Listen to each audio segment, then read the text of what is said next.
This chart shows global fatalities in 2023.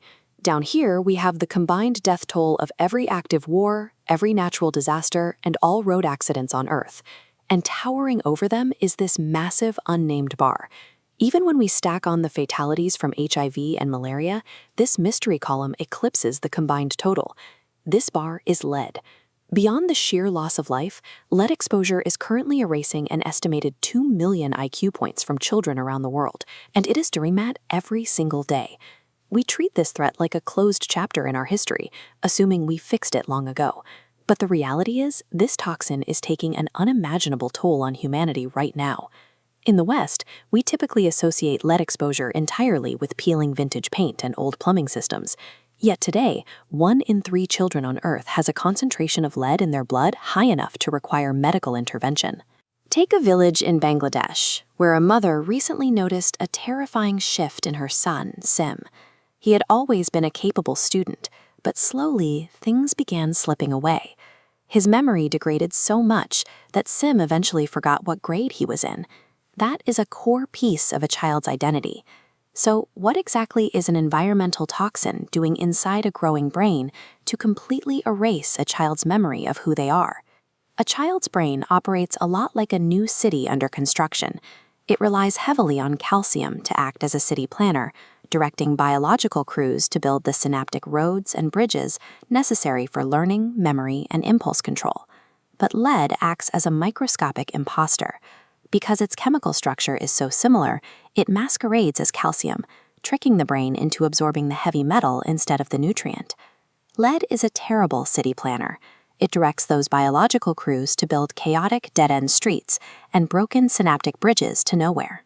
And once that chaotic neural network is constructed under the direction of this toxic imposter, the cognitive damage is permanent. Zoom out from a single brain to the global population, and you find over 1 billion children currently exceeding the World Health Organization's threshold for medical intervention. Almost all of these children live in low and middle-income countries. There, the average exposure is severe enough to cause a permanent 4 to 5 point drop in a child's IQ. This animation shows the human intelligence curve. A 5-point drop pushes the entire distribution to the left, which literally cuts the total number of gifted children with an IQ above 130 completely in half. Conversely, that exact same shift increases the number of children facing intellectual disability, those with an IQ below 70, by 50%. We are looking at a physical, mathematical downward shift in humanity's collective intellectual trajectory. Tracking down the source of this poisoning requires looking past legacy pollutants. This modern crisis is largely disconnected from the leaded gasoline we phased out decades ago. In places like Sim's village, it stems from informal industrial practices. Men lease plots of land to melt down old car batteries in open fires, blanketing the surrounding community in toxic dust. But beyond industrial waste, the toxin is heavily fragmented across completely unregulated supply chains. It is hidden in cheap aluminum cookware, ceramic glazes, and traditional cosmetics. That is the core investigative hurdle. The threat is entirely invisible, embedded deeply into the daily domestic routines of families. Unlike sprawling issues like global poverty, we can solve this today using methods at our disposal. It begins by establishing a baseline, conducting blood tests to gather hard data that forces a clear view of the crisis. Once the hotspots are identified, researchers move into the community to find the specific source, which can vary wildly from one region to the next. With the source identified, governments can tighten standards, improve enforcement, and physically remove the contaminated items from the local economy. This sequence has been field tested across multiple continents, transforming abstract health goals into a practical reality for saving lives.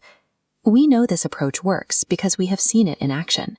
In 2018, a national survey in the country of Georgia revealed that 41% of their children had dangerous lead levels. The investigation uncovered a hidden culprit. It wasn't industrial waste, but lead-based pigments added to cooking spices to create vibrant orange and red colors.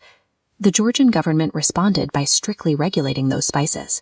Today, lead levels in the hardest-hit regions of the country have plummeted by 75%. This same methodology is now being deployed across 20 countries, home to 500 million children. While the neural pathways already lost cannot be replaced, we have the means to hunt down this threat and protect the cognitive future of the next generation.